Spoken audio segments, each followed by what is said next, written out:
Kw'izina rya Data n'irya Mwana n'irya Mutima Mweranda, amen. Bene wacu dusangiye kwemera muri Yezu Kristu, ndabaramukije mw'izina rya Yezu Kristu, nitugire Kristu.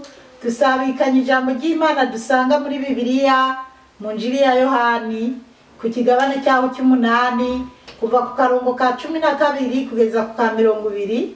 Ijambo ry'umutwe riravuga ngo Yezu ni umuco w'isi. Yezu asubira kubabwira ati, jewe ndi umuco w'isi, uwumurikira ntazogendera mu mwijima, azoronka ariho umuco w'ubuzima. Abafarizayo bamubwira rero bati, urishingira intahe, ariko intahe wishingira si iy'ukuri. Yezu abishura ati, naho ari jewe nishingira intahe yanje ni iy'ukuri, kuko nzi iyo mva n'iyo nja, ariko mweho ntimuzi iyo mva n'iyo nja. Mwebwe muca urw'amaso, jewe ntawe ndemeka intahe. Niyo nciye urubanza nca ruba ugukuri, kuko ntari jenyene, hari jewe hakaba n'uwantumye. Kandi no mwitegeko ryanyu handitse ngo intahe y'abantu babiri iba ari ukuri. Ndishingira intahe byongeye, Data yantumye nawe nyene arayinshingira. Bamubwira rero bati, so wawe ari hehe? Yezu arabishura ati, si jewe, si na Data, ntawe muzi. Iyo muba mwari munzi, mwomenye na Data. Ibyo Yezu yabivugiye hafi y'ishinguriro ry'amaturo, ariko yigishiriza mu ngoro y'Imana, kandi nta n'umwe yamufashe, kuko isaha yiwe itari bwagere. Bene wacu muri Kristu Yezu, iri jambo ry'Imana, dushimiye Imana. Yezu ni umuco w'isi, niko kuri bana b'Imana. Yezu niwe muco w'isi. 12 haravuga ngo Yezu asubira kubabwira ati, jewe ndi umuco w'isi, uwunkurikira ntazogendera mu mwijima, azoronka ariho umuco w'ubuzima. Bana b'Imana, Yezu yarababwiye ati, niwe muco w'isi. Yaratubwiye ati, niwe muco w'isi, ngo uwumukurikira ngo ntagenda mu mwijima. Uko nukuri umuntu akurikira Yezu Kristu agenda mu muco, aba yumva muri we atangorane. Nukuri hari ibihe nabaye mu nama ntunguye, mbabaye, fise ingorane, mbabazwa, ariko ubu kubera Yezu Kristu narara ubusa. Oya, icyo kurara ubusa nta kihari, sindigera ndara ubusa. Mugabo hariho ibintu bimbabaza, bikantuntuza, bikambabaza kweri, ariko bigahurirana nuko nibereye muri Yezu Kristu, nkumva nuzuye amahoro ku bwa Yezu Kristu. Kuko honyene iyo mpuye n'ibingerageza, nkibuka ko fise Yezu Kristu, nkibuka ko Yezu ari karandaba, nca numva umutima wanje wuzuye amahoro, wuzuye umunezero, nkamenya ati iki kigerageza ejo kizoba cyampunze. Kandi niko byama bigenda. Rero duhura n'ibigeragezo byinshi ngaha mw'isi, turiheruye, duhura n'abaduca intege, abatunyaga amatongo, abatuzuruma ku kazi, abatuzuruma ibyo twaruhiye. Ariko cyane ibibabaza ni byinshi. Duhura no kuba twavutse, hariho abana bavuka basanga base barabanse, ariko nyuma Yezu akabana nabo bakisanga bararose abandi babyeyi Yezu yarabanye nabo yarabahaye ubuzima barize babayeho neza. Hari abadamu abagabo batoteje bakabirukana bakabagirira nabi. Mugabo iyo umugabo ariko araguhemukira uzi neza aho muba mwaranavanye cyane se niyo mutaba mwaranavanye hari bitsitaza byinshi byo guhemukirwa, ariko wowe uri umugore uhemukiwe n'umugabo wawe ihangane. Nawe mukobwa cyangwa umugore utawe mu rudubi n'umugabo runaka cyangwa umusore runaka akaguhemukira akakwandagaza, ihangane, hungira muri Yezu Kristo. Hari amahirwe iyo uhungiye muri Yezu Kristo uhasanga umunezero, uhasanga ubuzima budahera. Yezu niwe abitwibwirira kandi ibyo yatubwiye ni ukuri, kuko jewe Zipora umusavikazi w'Imana nzima narabibayemo ndabizi, narabayeho mbabazwa, mugabo kubera Yezu ibikomere byose yarabinyomoye. Narabayeho vise abana batemerwa n'abavyeyi nabase babavyaye, ariko ntacyo bafise papa Yezu. Rero nshatse kukwiremeshereza wewe watawe n'umugabo, wireranya abana umugabo yaragutaye yigiriye mu bamaraya, wizere wewe banyaze itongo. Hariho abantu banyazwa amatongo yabo babayeho mu mabarabara, babayeho nabi kandi bari bafise amatongo y'umuryango canke se gakondo Imana yabahaye. Ariko nibyo nabajya bagwaye ibigwara byabasesereze bihebuye babuze ababakubitirako n'imiryango yabase.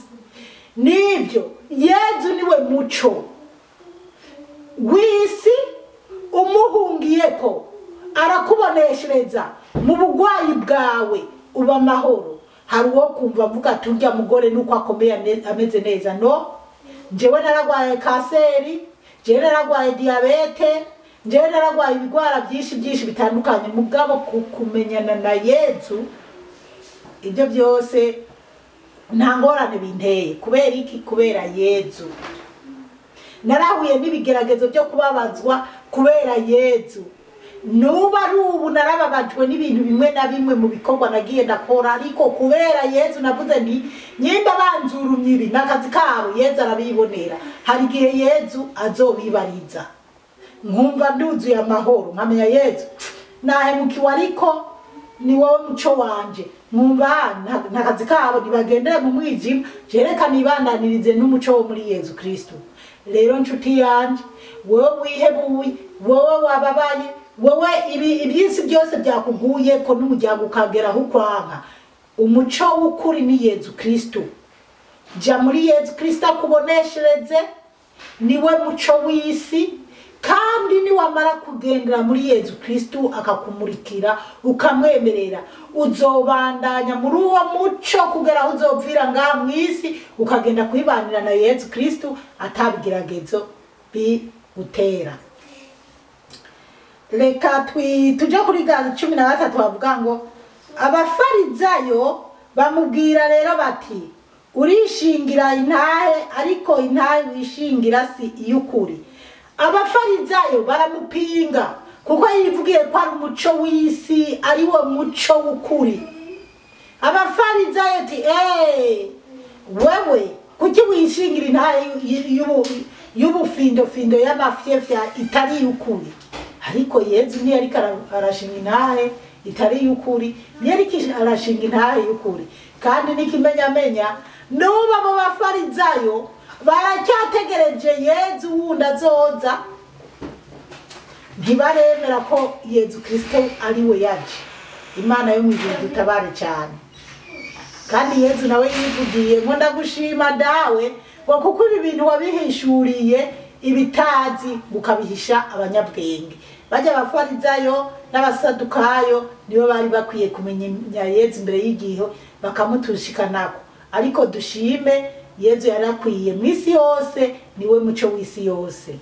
14 Yezu abishura ati naho ari jewe nishingira intahe yanje ni y'ukuri kuko nzi iyomva niyonja ariko mweho ntimuzi iyomva niyonja.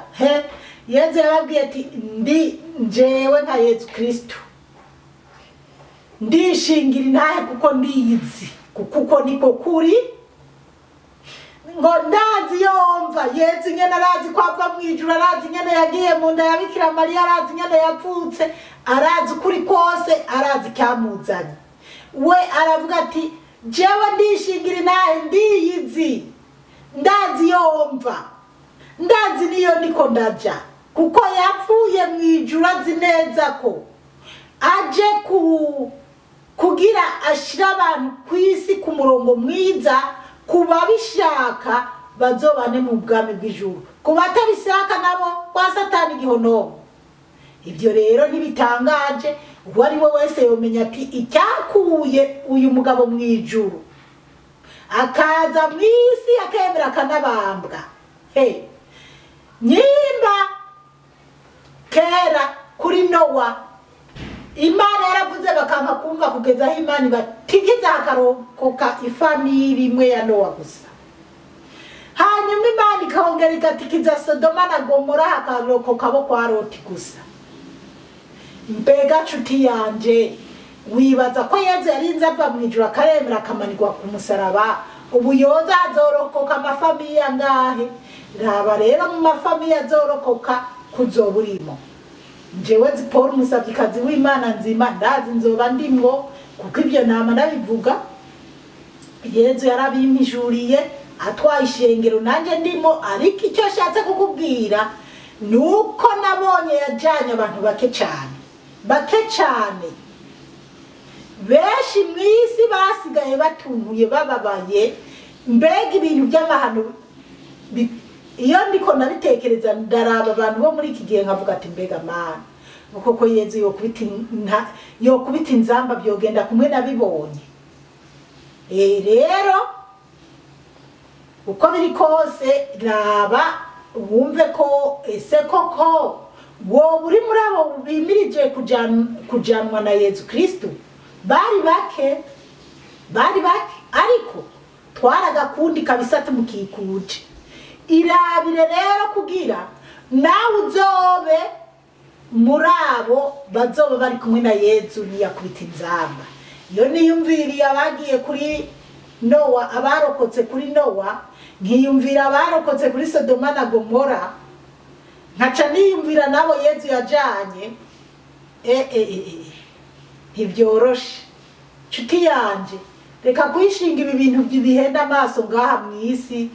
Buriya hari igihe abantu twiremesha toya ibi Yezu ntazobiraba, oya Yezu ntazoraba ibi. Ariko bana b'Imana, isuzume haba ku mubiri wawe, isuzume haba mu bikorwa ukora, urabe ko atakintu cyo guteranya n'Imana cyotuma Yezu atwara ishengero ugasigara.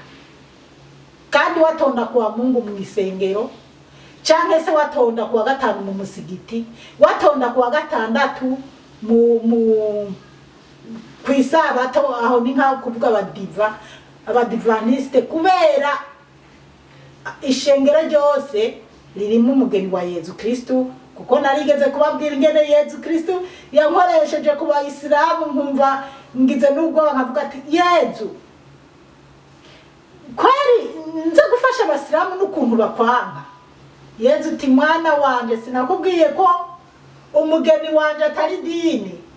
Rero wewe mu idini ryari ryo ryose, amadini yose harimo umugeni wa Kristo, kuko nabajya baba Freemason, nabajya baba Illuminati, nahone harimo abazorokoka bazoba baramaze kuvayo. Murazi ko abo twatanguranye natangwe kuvuga ubutumwa kubera bajya abantu Yezu aribo yampagurukirijemo gukwega no kubabwira inkuru nziza bemereye Yezu Kristo. Bana b'Imana, irabe witandukanye n'ibiri muri iyi si. Isi reke kugutwara ubwenge no kuguhenda ngo wibagire gusenga, wibagire gukorera Yezu Kristo ibyo ashaka, kuko mu muriro ni habi, ni habi ni habi ni habi ni habi ni habi. Ndakwipfuriza kuzojana na Yesu Kristo niyakubita inzamba ukaza kubana nawe mu bwami bw'ijuru, nanje niyo nzoba ndimo nta nkeka Yesu azonjana. Reka rero tubandanye. Turumvise ko abafarizayo baramupinga ngo nareke kwishingira intahe, ngo kuko ngo intahe yishingira si y'ukuri, ariko wewe yavuze ati jewe ndazi neza ko intahe mvuga ari y'ukuri. Tugiye kuri 15 havuga ngo mwebwe muca ugw'amaso jewe nca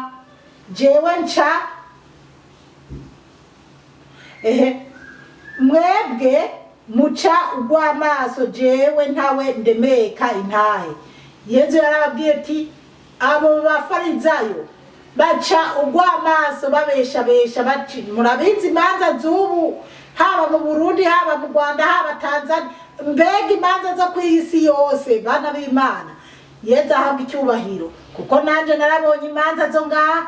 Abazungu tuzi ko aribo bantu bavugisha ukuri, twari tuzi, ariko ngaha narahaboneye ibitari bike. Narabonye ko babesha bakajyamura ibintu ngo iki kibazo nticyabereye iwacu ngo ariko Yesu mw'ibyo bibazo nagize kugira mbone ko baba bazungu baba birabure bose barimo ababeshi. Yesu yarakoze kubimishurira, narabyiboneyeko. 16 niyo nciye urubanza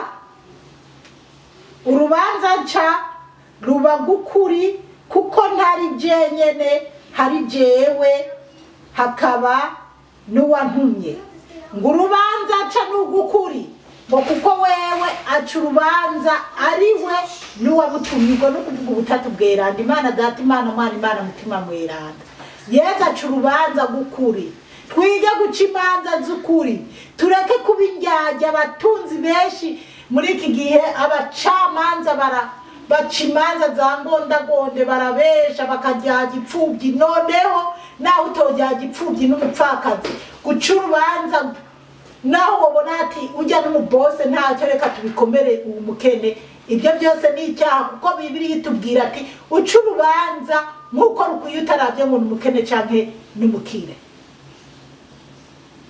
Kandi no mu itegeko ryanyu handitse ngo intahe y'abantu babiri iba ari y'ukuri.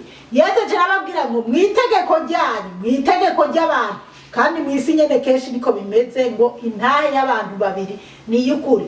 Bya bindi bavuga ngo zana ibyabona bibiri bihurije kuri kimwe ngo byavuze ukuri, kandi ari amanyanganyanga. Ibyo ndabizi cyane, yarambaye ko kenshi mba muri Tanzania, ngorewe mu nkambi ya Tanzania, aho abantu bashobora kunyagiriza Imana yo mwijuru. Ariko Yesu ahabwa icyubahiro. Ibyo byabaye kugira ngo nzomenye ingene nzovugira ijambo ry'Imana, nirutse ingene abisi nanje naciye imanza. Narabaye umutware, ndazi ingene naciriye imanza abandi, ariko by'ukuri ndazi ko hari imanza naciye mpengamika ukuntu kugira ndabe ingene ndabyorosha. Mugabo nta muntu naciriye urubanza nyene rwa ngondagonde yari mukuri ngo ndamushire mu kinyoma. Oya, ahubwo napfuma ukuntu noca amande make kuri wa muntu, nkaraba ukuntu ndabyorosha. Ibyo rero Imana irabimbabarira, kandi ndazi nasabye imbabazi kenshi Imana yarambabariye. Rero wowe byumvise nyindi bibyambaye ko kugira ndabikubwire, iga guca imanza z'ukuri. Ese uciye urubanza rwa ngondagonde ukagira agisida ugacupfa si mu muriro, ibaze kuja jewe mpora niruhutsa nkabwawe. Ndashimira Imana yagiriye ubuntu nkaba ntapfuye kiriya gihe nkiri mu byaha, naciye imanza zitarizo. Ariko mu by'ukuri nabaye umutware, naciye imanza nyinshi. Mugabo Jesse nigeze ncira urubanza umuntu rwo kumuheza ari mukuri ngo ndamugire w'ikinyoma. rero twige guca imanza z'ukuri gusa nama nabibabwiye nahora nkunda kubabazwa n'umumama nagiye kubera icyabona nkamuberunda ko intebe ishushe kandi yari mukuru. Icyo cyaha nakicujije kenshi n'ubu ndagikubita ku mutima nkakicuza kandi ndazi neza Imana yarambabariye. Imana yarambabariye nababwiye ko navuye Australia ngiye kumuhiga ngo ndamusaba imbabazi nkasanga yarapfuye. Iyaba kinariho nkazumva ndondera ko bambeshe base oya ariko ntihagire uzoba aza kuvuga ngo yari jewe oya kuko narakoze amatohoza sanga yarapfuye uwo muvyeyi. Imana izomuhe kuruhuka neza. Ndishingira intahe byongeye data yantumye nawe nyene arayinshingira. Yezu wenyene ngo yishingira intahe kandi data Imana yamutumye ngo irayimushingira kuko aho Yezu mwumve ko yari Yezu Kristu ari mw'Imana mugabo umubiri wiwe wari uwatwebwe abantu. Agaca yivugira ati data yantumye niwe ayishingira. Mutima mweranda ari muri we niwe ayishinga. Wewe n'umunwa umubiri wo mw'isi, umuntu wo mw'isi. Ibyo birumvikana. 19 bamubwira rero bati so wawe ari hehe? Murumva abana b'Imana ngo so wawe ari hehe? Yezu arabishura ati si jewe sina data ntawe muzi. Ngo si jewe Yezu Kristo sina data yantumye ngo ntawe muzi. Ntawe bari bazi nyene n'ubu benshi ntawe bazi. Abafarizayo n'abantu bemera Imana abenshi b'abajudayizme bemera Imana mugabo Yezu eka sinzi rero uko rubanza ingene Yezu azorugenza ariko gusa muri Bibiliya baravuga ko niyatwara ishengero ariyo bazokanura bakavuga ati yo bya bindi kweri twase kwemera wa wundi yariwe. Imana tutabare cyane.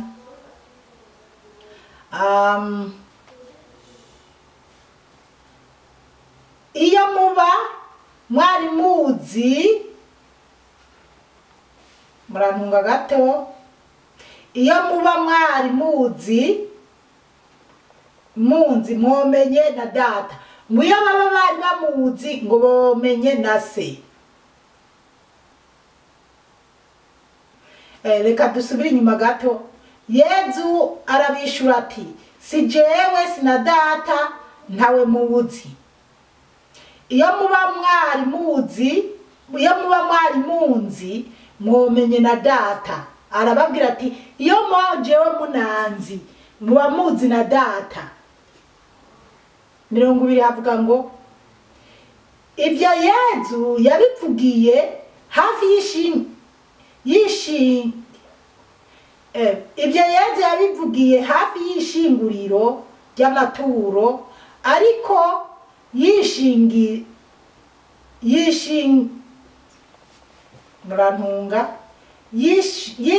ry'amaturo ariko yigishiriza mu ngoro y'Imana. Ngo yabivugiye ngo hafi y'ishinguriro ry'amaturo imperezwa zo mu rusengero ngo ariko yigishiriza mu ngoro y'Imana. Yezu yaravuga ubutumwa ahageze hose baramuha icyubahiro akigisha kuko bari bamaze kumubonamo ikintu cy'uko azi kuvuga ubutumwa neza kuvana hahandi akiri umwana mutoya yazimiriye mu rusengero. Ariko ntibigera babona ati ibyo ari byo byose uyu muntu tumwubaye burya arakomeye. Eshwida byatahura bake. Hari jambo naringiye kuvuga ariko reka tube turigihanganiye. Kandi nta numwe yamufashe kuko isaha yiwe itari bwagere. Ngo kandi nta numwe yamufashe ngo kuko isaha yiwe ntiyari bwagere. Nta numwe yafashe Yezu kuko isaha yiwe ntiyari bwagere. Buriya aha turiko turagenda mu gihe cyo gupfa kwa Yezu, kubabara kwa Yezu no kuzuka. Turi mu bihe bya Pasika, twimirije Pasika. ngiye kuvuga ngo kuwa Mungu n'umunsi mukuru w'ibisandasanda, ariko iyi audio canke video ishobora kuzoshika izobashikira mbega uwo munsi warenganye. Ariko inyigisho y'ijambo ry'Imana n'ijambo ry'Imana, hari n'igihe iyo ntakoze ubutumwa ngenda mu butumwa nakoze mbere nkabugarukana nkabutanga. Rero Bibiliya ntihinduka, ijambo ry'Imana ntirihinduka, riguma ryarindi. Ahubwo ikiriho nuko twama twiyibutsa, tukarisoma, tukarizirikana, tukamenya ingene dukwiye kwitwara muri ibi bihe bitoroshe. Ibi bihe bana b'Imana ntibyoroshe. Cyo no kubwira wamugabye, kuko utazi umunsi n'isaha umukama Yezu yokubita inzamba abamwizera tukagenda. Uraba rero maso, ntuzobe mu bazosigara mu ngorane, mu muriro utazima, kuko Yezu atwaye ishengero hazosigara amakuba menshi atigeze abaho. Bamaso rero ntuzosigare kandi warumvise ijambo ry'Imana. Umukama Yezu abahezagire cyane, mwarahezagiwe n'Imana. Ku izina rya Data n'irya Mwana n'irya Mutima Mutagatifu, amen. Turagusenga Yezu, turakuninahaza.